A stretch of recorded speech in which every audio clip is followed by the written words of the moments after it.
Welcome home to USA Global TV and Radio. Ours is a place where dreams take flight, voices are heard, and stories are shared. This is where cultures meet, connections are formed, and ideas are transformed into action. This is your destination for authentic storytelling, diverse perspectives, and meaningful conversations. We're where global stories unite and bridges are built beyond all borders. Discover our world of education, entertainment, hope, and inspiration. Together, we're building bridges worldwide. Subscribe to our USA Global TV channel and download our USA Global TV app. Be our guest or join our team. Visit usaglobaltv.com. With heartfelt thanks to our executive producer, Dr. Jacalyn Kerbeck, music scored by Yifei Tang from Cloud Road Music, creative direction by Paul Garcia, and I'm Al Cini, and I'm very proud to be part of the USA Global TV and Radio family. So join us here at USA Global TV and Radio. Make us your home for global connection. All rights reserved. This video and its contents are the exclusive property of USA Global TV and Radio. Unauthorized use, duplication, or redistribution in any form is strictly prohibited. Thank you for being a part of our global community. Let's inspire together. Howdy, Red O'Loughlin here. We're on Talking Heads on the USA Global TV and Radio Network. And I want to wish you a happy New Year's. And our topic today fits into that category very, very nicely. Let's go ahead and start loading the slides up and we'll get ready to go here very quickly. There we go. Fix the system, not the goal. Well, if we're doing a New Year's resolution, and some people say don't do them. In fact, I was looking to Gary V on Instagram or one of the social media channels this morning, and he was just absolutely adamant, don't do it. Don't even talk to him about a list. Some people operate to a list. I prefer a list because I find as I'm getting older, things slip right out of my mind. I had a program I wanted to absolutely mandatorily make last night. I got involved with something else. Didn't happen. So to me, I use a list, and I think a lot of people don't. And I think that's Gary V's via check, his analysis of the fact that, yeah, you write it down, but you don't use it. So I don't think he's really that much against it. He's against people who write it and don't use it, regardless. But fix the system, not the goal. We're talking about New Year's resolutions. Our shows are live streamed. This is not a podcast, although we will show up down the road on some audio programs on podcast, but it's after the fact. But we're live streaming to a number of places: Amazon Fire, E360 TV, YouTube, many channels. I have my social media simulcast on my Facebook personal page, my business page, Android TV, and more. And as always, all my shows are for awareness and education. I can be found at redolaughlin.com. That's Red, R-E-D, O'Loughlin, O-L-A-U-G-H-L-I-N, redolaughlin.com. Guess I need to update that slide. I have 7 books, not 6 that are there, so I have to make that happen. So redolaughlin.com, you can find all my contact information there. I prefer email or phone call. That's my preference.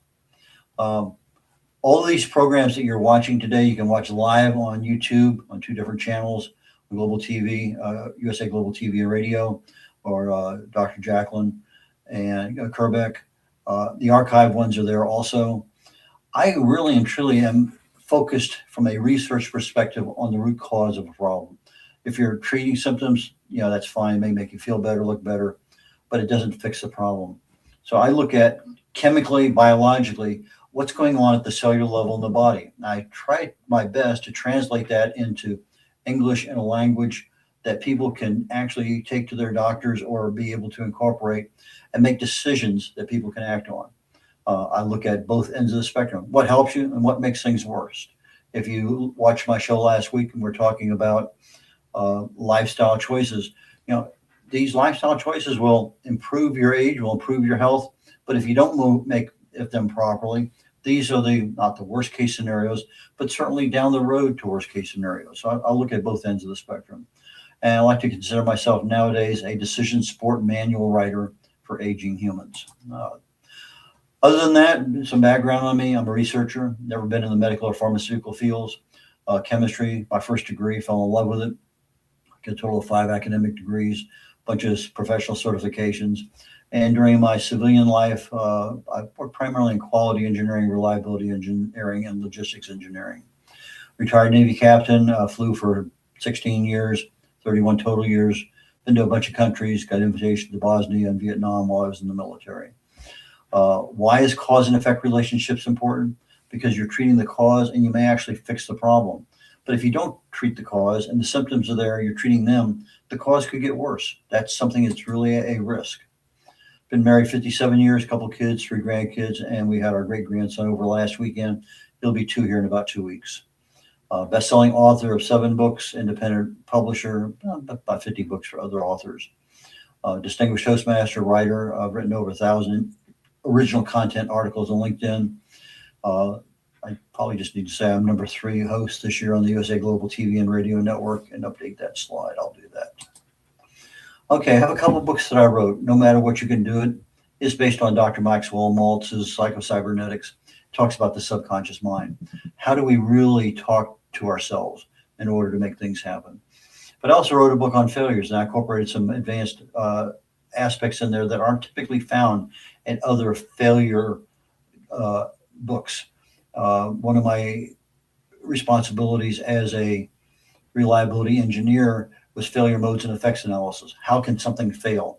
And we would get together, maybe 20 of us engineers, different disciplines, and we'd put the blueprints on the table. Okay, if this thing failed, what happens? If this thing failed, what can we do to, okay, if it fails, is it going to fail open or closed? Is it going to hurt? I mean, we would go into it and spend 2 days in how can you improve the reliability of something. So failure is something that I really and truly look into. I spent a lot of time on what's called taproot analysis, where you look at it failed. Okay, why did it fail? Okay, well, why did that fail? Okay, why did that? So you go down to about 7 levels of why. So it's one of those things I feel very comfortable in working with and in talking about. So fix the system, not the goal. The goal is, oh, it's my goal, lose 20 pounds this year. That's the goal. But the system is your subconscious mind because it's in control. So Happy New Year. We're already in 1 week into it. And at least in my end of the world right now, I think I'm a little bit ahead of my expectations. I hope I am. And expectations are really what causes your subconscious mind to work. Wants and needs are a conscious thought, don't really count in the real world. Even though they're the real world, it's not something that drives what you're doing. So if you look at your subconscious mind and your conscious mind, there's 2 entirely different activities going on. Dr. Maxwell Malt wrote a book called Psychocybernetics back in 1960. He was a cosmetic surgeon and concerned about why people who had a terrible scar or a burn or something, and as a cosmetic surgeon, they were pristine. They came out of the surgery absolutely beautiful, but they still saw every time they in the mirror, they saw the scar that wasn't there, and it really bothered him. So he wrote a book about it, and that's how this whole thing got started for me. It's the very first book I ever read on self-improvement, and I had to write I talked about it for a while. I wrote a book on it. But our conscious brain, our mind, as we talk about it, deals with our decisions we make, our willpower, our logic. It lives in the awareness mode, but it's only about 5% of what we actually do. Our subconscious mind deals with our habits, our beliefs, our emotions, our memories. But there's just some uniqueness about the subconscious mind that limits it. Say, I want to do this. Well, want is a word that deals with the conscious mind. I will do this. That deals with the future. The subconscious mind is only present tense. It can research the archives of history, but it has no concept of future. So when you're talking to your subconscious mind, affirmations or whatever else, it has to be present tense. It has to be personal. It has to be positive. It doesn't have any concepts of, I'm not going to have another piece of pie. The word not doesn't connect. It doesn't understand. So it hears, I'm going to have another piece of pie, and that's what you do. So, but your subconscious mind is archived 24/7, and the really emotional parts are right there in the front. And it'll help you or it'll hinder you. It's just, it works both ways. Its prime directive is do not allow any harm, any embarrassment to come to you. So we think about that. You touch a hot stove, you don't touch it again. But if I fail at something, okay, that's just a learning lesson. But if I fail at it again and fail at it again, let's say my New Year's resolution is lose 20 pounds, and it's been the same New Year's resolution for 10 years. after a while, you have this failure and that one and that one and that, they stack up and they're right there. And so you say, okay, I'm going to lose 20 pounds. Well, the subconscious mind doesn't want to embarrass you with another failure. So even though completing that goal of losing 20 pounds is really beneficial and healthy, your subconscious mind is going to sabotage you because you failed so many times it doesn't want you to embarrass yourself again. So once you have a history of failure, then you have to look at, how can I prevent this? Well, one of the best things about the subconscious mind, it has no concept of the difference between real and imagined. It can really happen and you actually failed to lose weight, or you can imagine that you actually lost weight. And so now I have a stack of failures, and every time I put in an imaginary one, I start cutting that down. So now the number of real and imaginary are the same, and I can actually start putting the real down below the imagined. And now it looks at it and says, okay, well, you've done that before. No real problem. I'll help you. So Vince Vicente, a great public speaker, he get a chance to look at him on YouTube, look at his books. He wrote a book called The Ant and the Elephant. He equates an ant on an elephant's back to your conscious brain. Your subconscious mind is the elephant. The ant could be going west, the elephant could be going east, and both of them think they're doing the right thing. But the ant can't talk to the elephant. It doesn't speak elephant language, so it can't tell the elephant to turn around. But there are things that can be done. But literally, the amount of neurons in the brain that control your subconscious mind is literally the size of an elephant compared to the ant of your conscious brain. Really amazing difference in size. And yes, the subconscious mind controls your breathing and blood pressure and other things too. So if you can imagine victories, you can cancel out a lot of real failures. That's probably one. If you don't remember anything else, that's probably one thing I'd say. Start looking at imagining success, because that really helps you. So 90% of the people, by several studies, fail their resolutions by February. 30 days, they're gone. But they never they're not even aware that the subconscious mind is causing them to be sabotaged. They're penalized by prior failures. In other words, it's in here, it's right up here at the front, and I try to do something. I don't want you to be embarrassed again, so you're not going to fail. And so it's there, and your subconscious mind compares past to present. It archives the past and only compares it, but it lives in the present tense. So, but your daily habits, everything you make your choice. And we talk about lifestyle choices, your sleeping, your stress management, your exercise, your eating and stuff. Those are all daily habits. They're part of your subconscious mind. You try to say, okay, I want to be more healthy. I'm going to start eating more salads. Well, a week later, you're not eating more salads. It's not the conscious mind. The conscious mind wants to do it, but the subconscious mind is really and truly in control. And there are ways of changing things. So why do resolutions fail? Well, most of them are unrealistic. I want to lose 50 pounds. Have you ever lost 50 pounds in your life? Never. Why do you think you're going to do it now? They're vague. I'm setting a goal, but I'm not looking at the behavior that makes that goal viable. Sometimes it's all or nothing. I want this, but if I don't get it, we classify things wrongly. We don't plan for things properly. We don't have a system to support ourselves. We're operating without accountability. We're taking too much time. We have setbacks, but we're underestimated. We don't understand, why did I fail? Okay, if I understood why I failed, maybe I could prevent that from happening again. And then we ignore the existing habits we have. If I got a sweet tooth and I'm trying to lose weight, that's a habit I have now. I need to do something so that I'm not ignoring the fact that I love cake and pie and cookies and ice cream. I have that existing habit. I need to be able to control it. So sometimes we have externally versus internally set goals. I want to lose it for better health. But sometimes people say, you ought to lose 20 pounds. You're a little too much there. And sometimes these external goals are put on us, but we have no ownership of it. You say, yeah, I'll try that. But it doesn't work. The external goals are not something that we believe in. And if it's not our belief, it's not going to happen. It's just simple as that. It's like for me, if I don't put it on a list, it definitely won't happen. If it gets on a list, it may not happen, but the chances are much higher that because that list has that line item, it will happen. Distracted by her older sister.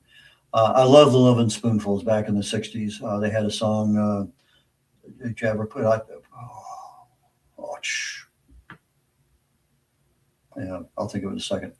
But one of the lines in there was distracted by her older sister.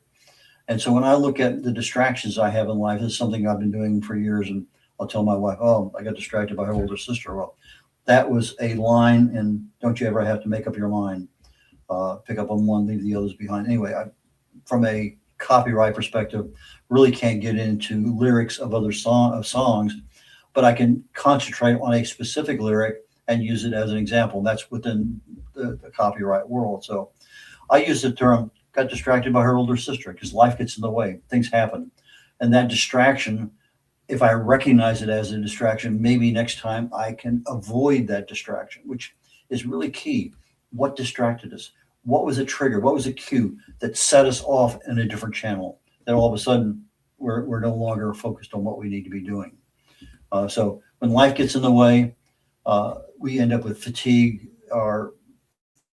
and as a result, it affects our conscious thinking. I walk by a restaurant and it smells super, and all of a sudden I'm almost drooling. I need to go in there and have something. When I'm fasting, that part of my brain shut off. I can go by almost any place that you can smell the food from 2 miles away, have no effect. But when I'm not fasting, I can drive by that same place. That really smells good. So there's some things that we can do, but we have to be aware of what they are. So your subconscious mind has the emotions in there. And if you want to really and truly set something in your subconscious mind, the more emotion you can attach to it. When you listen to Vince Placente speak or you read his books, he talks about his Olympic career and the failures he had early on and what he did to overcome those. He had these dots he put all over the place. And every time he saw a dot, he would think he's standing on the stage with the gold medal and people clapping and the American flag. He's Canadian flag is waving and the music's there. He would put himself emotionally into the event of the success of that event. So there's lots of things we can do to get into the emotional aspect of our successful goal, but we don't do them because we don't know about them. We look at outcomes, losing 20 pounds versus the behavior. And the behavior is what our subconscious mind controls. It doesn't control the outcome. Our conscious mind wants the outcome, but it has no control over it. So if we're looking at our behaviors, I really need to be concentrating on my subconscious mind. Again, lose 20 pounds. That's an objective. That's an outcome. Exercise more is an outcome. It's kind of vague. What does more mean? Eat healthier. Again, vague. There are things there. I have to be very specific in what I want. Exercise more. 1 day a week walking 2 miles. That's specific. Eating salad 3 days a week. That's specific. So the specificity has to be there. Our brains don't execute outcomes, losing 20 pounds. Our brain executes repeated behaviors, habits. So every habit has a cue, a routine, and a reward. So when we have our old habits, they're ingrained, they're set, they're easy to follow. But when I try to do a new habit, I have no neurological connection. It's up there, subconscious mind. I've never done that before. And I can't overwrite as a code in a software program. I can't overwrite that because it doesn't exist. But on some of the other ones that I have that are old, ingrained, and set, I can overwrite some of those with imagined success. So there's a lot of little cues in there that we have control over, but we don't know we do. Motivation becomes focus. That's our conscious mind. So I'm motivated. I'm focused on this. I want to do this. But that motivation, that focus is willy-nilly. It can fluctuate. You get a little bit of stress, it disappears. You're tired, you're hungry, you're emotional. The trigger of that particular one gets in the way. And so we have a problem. I want to do it. I'm motivated to do it. I realize it needs to happen, but I'm not talking to the right person in charge. So my subconscious mind knows who I am. And that's part of the problem. Your belief system, your habits. So if that goal you have doesn't connect, now we have a problem. So our conscious mind thinks we can make the changes easily. Yeah, why can't I give up sweets? But the underlying question is this who I am? That's a really key issue in being able to achieve something. Because if I want to exercise more, and I'm not a gym person, it doesn't even enter my vocabulary, it's not going to happen. If I'm not good with money, being able to save money for a vacation, not going to happen. If these things run in my family because because my brother's good at this or my dad was good at that, just because they are doesn't necessarily mean externally that you're going to be. So we end up with a lot of situations that's easy to fail based on the assumptions that we're making. We think we're in control, but we're not in control. However, we're not addressing the root cause of the failure for doing that. Again, if I have a history of failure, I could just as easily have a history of success, but that takes time. We don't want to do that. It's too hard. Weight gain is not a problem. Poor sleep is not the problem. Lack of exercise is not the problem. These are all outputs, usually of stress, more so than anything else. I think almost everything we have has some focus, at least from a failure mechanism in our body, our health systems, from our stress. Our beliefs, we don't know what we don't know. So a lot of times a belief's not really a big deal. But if you absolutely believe not eating meat is the best thing in the world, that's your belief system. If the environment you're in, if I'm working in a cafeteria, if I'm working in a pastry shop, if I'm working in a bread place, I used to live across the street. Just as I was first getting married, we lived across the street from a buttercrust bakery. And when the wind was blowing the right direction, we didn't really have air conditioning. We had the windows open.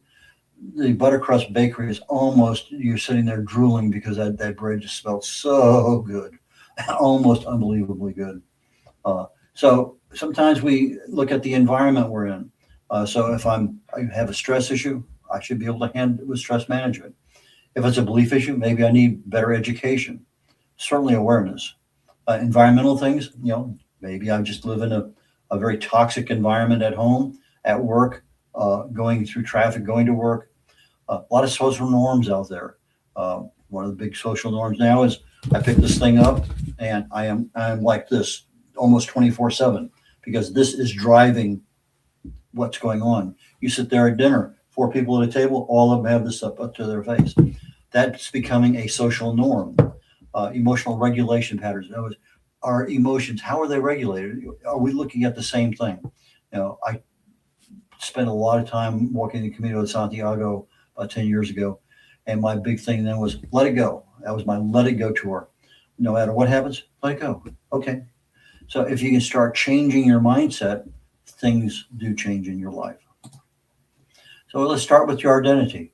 I'm sure most of you probably have talked to ChatGPT. But if you're using it as an answering machine, okay, what is this?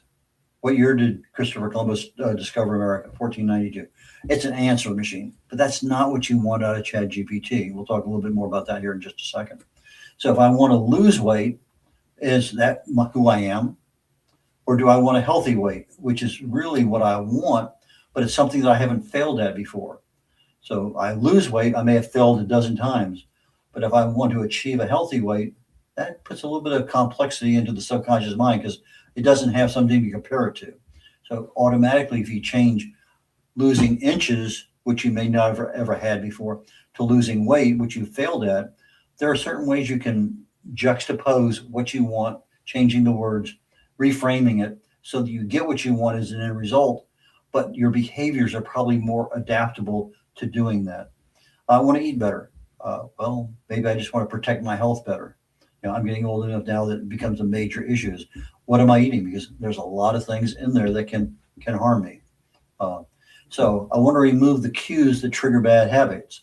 If I'm driving down the street and I smell this wonderful barbecue place or Chinese food or burgers, chicken, whatever, that's a trigger. That's going to, oh my goodness, maybe I might stop at Popeyes on the way back. That sounds like a good plan. So I want to remove the cues. Okay, I know I'm driving by Popeyes.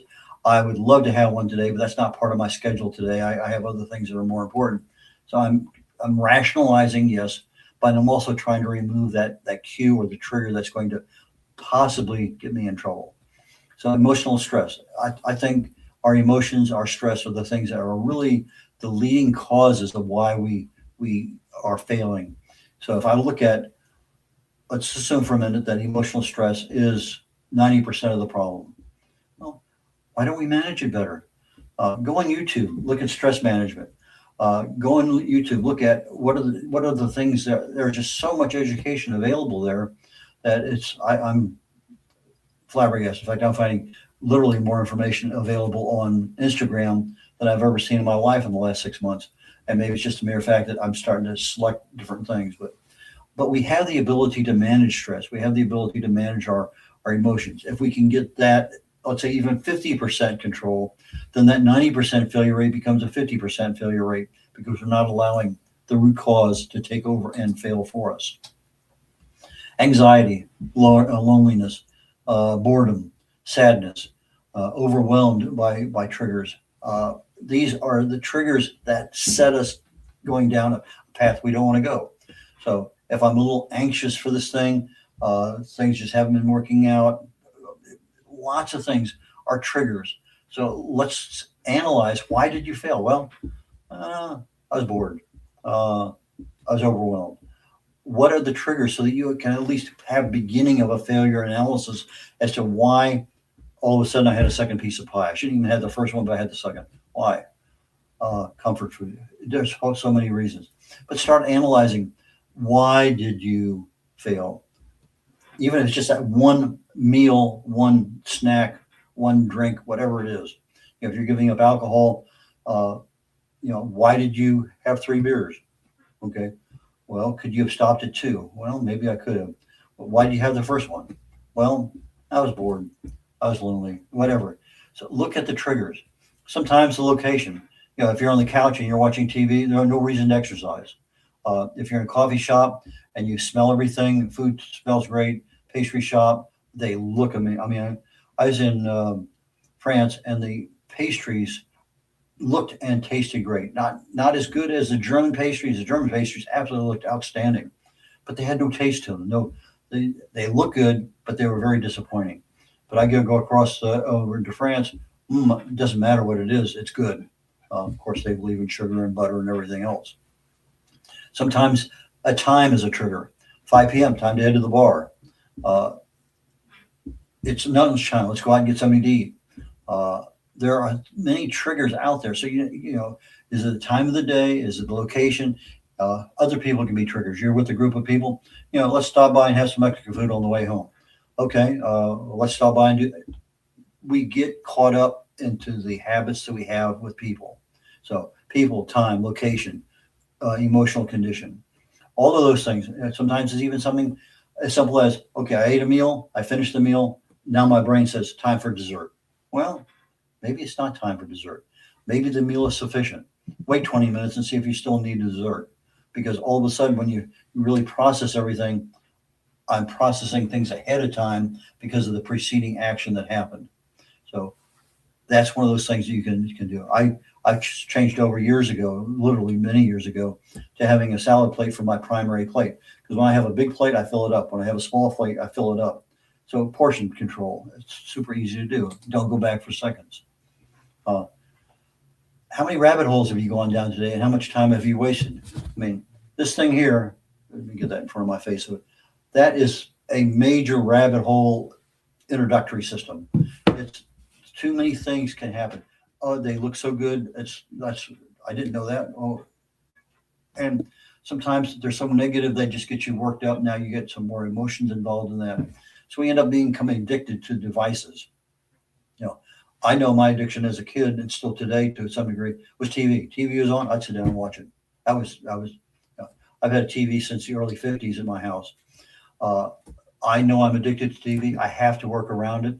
If my favorite show's on there, I got to get up and walk away from it because I know that my rabbit hole is that TV and it'll capture me. It'll reach out, grab a hold of me, and won't let go. So what are you addicted to? Are you addicted to Cokes? Are you addicted to sweets? Are you addicted to whatever that may happen to be? And it could be a device. It doesn't have to be a food. Are you addicted to exercise? Are you spending 3 hours at the gym? uh, whatever it may happen to be. Is that realistic in what you have and what you want? Is that who you are? So when you know your cues, your triggers, begin incrementally to change something. You're not going to change a whole 20 pounds overnight. No, it's not going to happen. But you can set a goal at 5 pounds, and maybe that's realistic. So make small conscious decisions. Okay, if you're not drinking water a day, and a lot of people don't, put a half a glass in front of you. A full glass may be intimidating. Put a half a glass and finish that off in a half hour. Little things work. Climbing a couple extra floors instead of taking the elevator. Parking further out in the parking lot, walking in. Your subconscious mind big time resist major changes. I want to do something. It's a major change in my life. Subconscious mind goes, you might get hurt with that. But we still make mistakes with big things in life. Buying a house, buying a car, getting married. Sometimes things overwhelm us and we don't realize the subconscious mind is saying, hey, wait. And we do it anyway. So sometimes that conscious mind does win. So ask yourself, what is the real end result that you seek and why? How many ways are there to achieve it? Okay, I can lose 20 pounds. Well, how can you do that? Well, I can stop eating. I can exercise all day long. I can choose better foods. There's probably 10 or 20 different ways you can lose 20 pounds. What is the time frame? Well, I'll lose it this month. Nope, not going to happen. If I lose it in 6 months, okay, that's 6 into 20. Okay, that's 3 pounds. I can do 3 pounds in a month. That's not quite a pound a week. That's realistic. Have I failed before? Yes. Well, maybe I need to start cultivating some of those imagined successes on weight loss. So weight doesn't necessarily leave evenly over time. I can lose. In Germany, I'm on a Atkins diet. I go down to Italy, spend a weekend. I gain 12 pounds. Pasta and bread and whatever. I'd come back 2 weeks later. I'm back at my weight because that water weight loss from the carbs was what controlled everything that was going on in my life. So I know that my first 10, 12 pounds is water weight. Everything after that is actually going to be losing fat, losing inches. So it's understanding how does weight actually leave our body. So why are those things important to you? 20 pounds, look good, clothes fit better, etc. But if I'm looking at my old failures, I had the same reasons. I want to look good, my clothes fit better. Let's change the dynamic. I can still get into better looking clothes and look good if I lose inches instead of pounds. So portion control, intermittent fasting, lots of ways of getting to that goal. Awareness of the situation. Sometimes I really feel like I'm hungry. I generally don't eat during the day until at least 3 o'clock in the afternoon. So I get through the night, the morning, noontime, and 2, 3 o'clock, fix something to eat. Am I hungry? Those hunger pains I feel in my stomach, or am I dehydrated? Eastern and Western cultures for breakfast are totally different. Eastern medicine says, I don't care whether you have breakfast or not that important. Lunch is the most important meal of the day. Western culture says breakfast is the most important meal of the day. But who's saying that? The cereal manufacturers. Of course, they have a vested interest in that. People don't fail because they're lazy. They don't fail for lack of discipline. They fail because they try to fix the goal, the 20 pounds, not the behavior, the system, the subconscious mind that controls how you get there. So the system, your subconscious mind, runs your systems. So the human behavior is super complex. It's just not, I can fix this by just moving that one little thing. Nope, it doesn't work that way. So like you get a disease, well, get cancer. What caused it? They don't know. But it could be 10 different things and you fix 2 of them, you're still going to get cancer. There's just certain things you have to look at the entire possibility. I have biological factors, my genes and other things in there. Psychological factors, and that's my daily stress. My social learning, how well do I learn? Am I a continual learner? Did I give up after I left high school? Environmental factors, where do I work? Just lots and lots and lots of things. What are my values? My subconscious mind, my values. What are my needs? Well, that's my conscious mind. I think they're my needs. I want a bigger house. I want a better car. I want this. But sometimes we get confused between our subconscious understanding of who we are and our conscious understanding of what we think we want. I suggest people, if they want to fix the system and not the goal, go to YouTube. It's a good place to start. I also recommend highly ChatGPT is a good place to schedule learning. not as using the AI as an answering machine, but use it as a coach. You really, I mean, I have a 2-page prompt that I use for my research into the human body when I want to know, well, what does uric acid do in this particular part of the body? I can go in there and I can look at that. Okay, fine. What about this? I start going back and forth. So think of your AI as your systems coach, and you're thinking and kibitzing with that coach back and forth. You need to know who it is, who you are, what you want it to do explicitly. It's just not a simple what is. The prompts are super critical. And sometimes you can finally get to the answer you want after a number of different questions. And you tell AI says, okay, here's the answer I wanted. What was the prompt I should have used initially to get here? So now you've already gone through and wasted all the time. You've learned something. Take advantage of the final result in order to get you something. You can get answers from YouTube, a lot of places to get answers from, but coaching is a two-way street. Who are you and why is it important to you? What are your expectations? No, now you're talking to your subconscious mind. Assistance approach, if you don't know what that is, go to YouTube.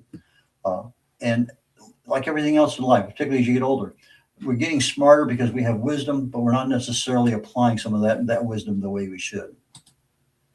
I was involved with taproot analysis, working for Halliburton on failures in the field. And why did something happen? I got on 7 levels. Find the root cause, fix the root cause, don't address the symptoms. Success counts, losing 5 pounds, celebrate. Get that emotional high there in the head. Okay, boom, that works. Japanese proverb, fall down 7 times, get up 8. No, it's just because you fail doesn't mean you're going to fail again and again and again and again. Likely, but get up and keep going. Resilience, perseverance, those are the things. Never give up. Your subconscious mind controls your world. Learn about it, talk to it, use it. Lots of things you can do here. Go YouTube, great place to go. Failures happen, get over it, let it go.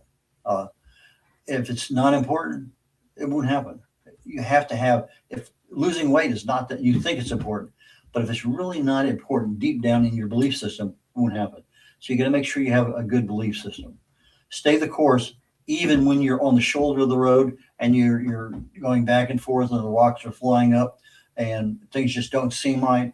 Stay the course, because you have to have that belief system that I'm doing this for a reason. It's going to happen. Maybe it's going to take 8 months, not 6 months.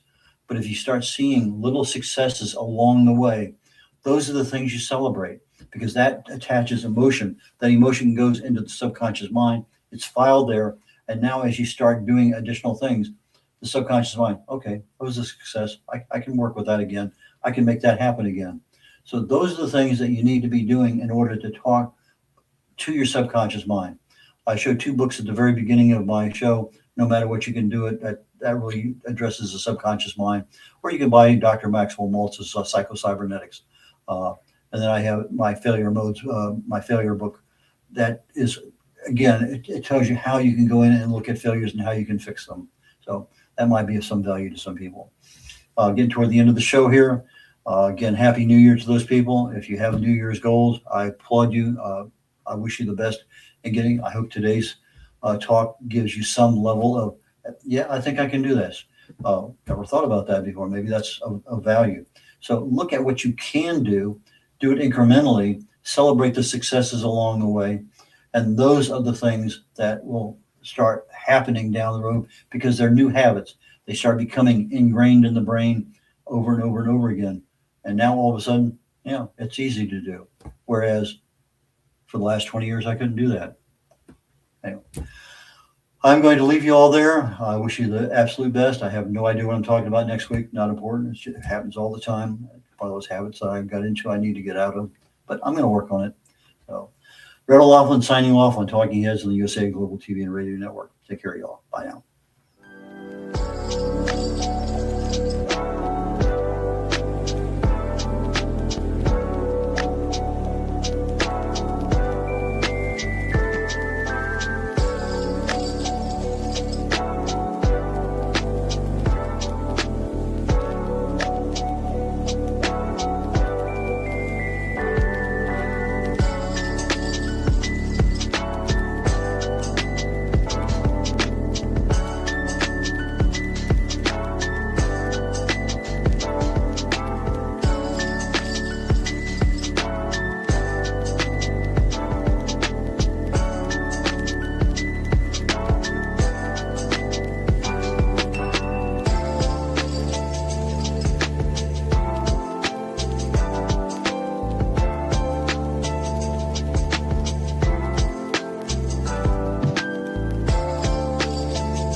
In a noisy world, true connection begins with listening. Elevated listening transforms every conversation in just 5 simple steps. Pause and breathe. Set your intention. Listen with curiosity. Reflect back. Agree on one next step. Join the Listening Mentor on Let's Finally Talk with Dr. Jacalyn Kerbeck, the Listening Mentor, where we help you find inner peace, one conversation at a time. Streaming every day. Let's Finally Talk TV show with Dr. Jacalyn Kerbeck, only here on USA, Global TV and Radio. Subscribe to our YouTube channels to watch and engage with all our content.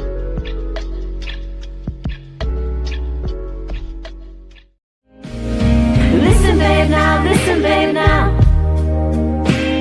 Listen, babe, now, listen, babe, now. Listen, babe, now, listen, babe, now.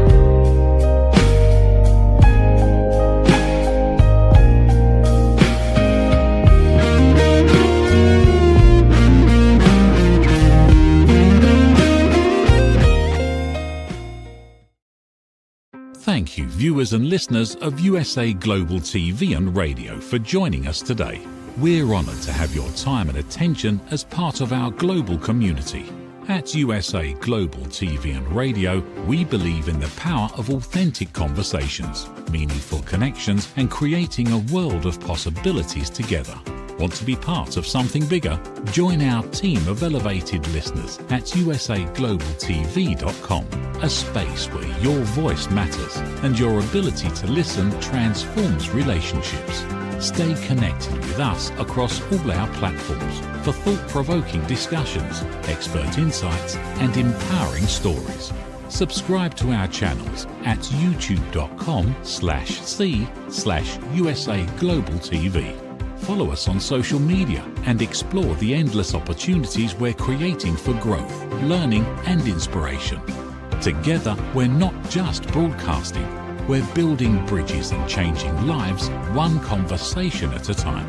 For inquiries, contact us at info@usaglobaltv.com. Music by Johnny Dyes. Produced by Executive Producer and Director Dr. Jacalyn Kerbeck. Voiceover by Mike Porter. Creative Direction by Paul Garcia. All rights reserved. Copyright 2025. Visit usaglobaltv.com to view our full terms and conditions.